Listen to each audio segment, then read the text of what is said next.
સ્નેહજનો, ભાઈઓ તથા બહેનો અને મારા વડીલોને ઠુમર હીરવાના પ્રણામ. આજે હું ખૂબ જ ખુશ છું કેમ કે આપણે બધા અહીં સ્નેહ મિલન માટે એકઠા થયા છીએ. આજે અહીં મિત્રો છે, રમતો છે, ગીત સંગીત છે અને સ્વાદિષ્ટ ભોજન પણ છે. આ પ્રસંગ આપણે શીખવે છે મિત્રતા અને એકતા સૌથી મહત્વની છે અને આપણા સંબંધો વધુ મજબૂત બનાવે છે. આજે આપણે વાત કરીએ સફળતાની, જે આપણે બધાને જોઈએ છે. સફળતા એટલે શું? ઘણા લોકોને લાગે છે કે સફળતા એ માત્ર પૈસા, ગાડી, બંગલો કે પછી પદવી.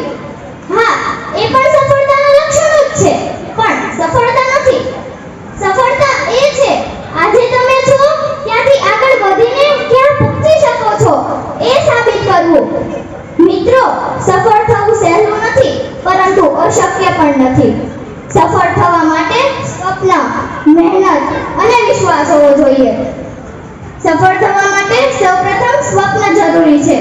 ડોક્ટર એપીજે અબ્દુલ કલામ સાહેબે કહ્યું હતું, great dreams of great dreamers are always transcendent. સપના વગરનું જીવન એ નકશા વગરની મુસાફરી જેવું છે. સફળ થવા માટે મહેનત પણ જરૂરી છે. સફળતાનો કોઈ શોર્ટકટ નથી. સફળ થવા માટે તમારે સાચી દિશામાં મહેનત કરવી પડે છે. જો તમે કોઈ સફળ વ્યક્તિને જોઈને વિચારો કે 2 વર્ષમાં ટોચ પર પહોંચી ગયો, પણ તેની પાછળ કરેલી 10 વર્ષની મહેનત તમે નથી જોઈ શકતા. જો જિંદગીમાં સફળ થવું હોય ને તો સિંહની જેમ એકલા લડતા શીખો.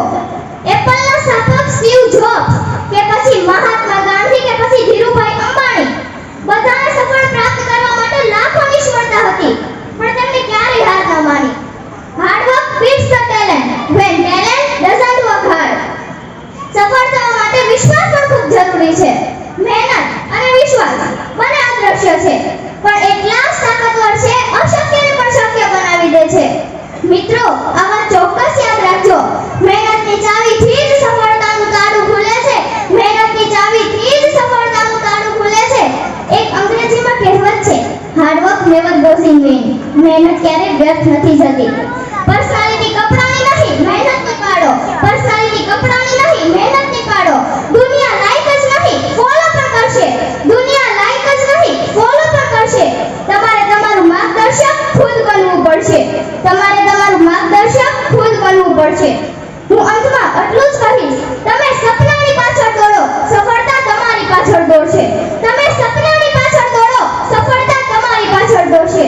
હું અહીંયા મારી વાણીને વિરામ આપું છું અને અહીં સ્ટેજ પર બોલવાનો મોકો આપ્યો અને મને શાંતિથી સાંભળી તે બદલ ખૂબ ખૂબ ધન્યવાદ.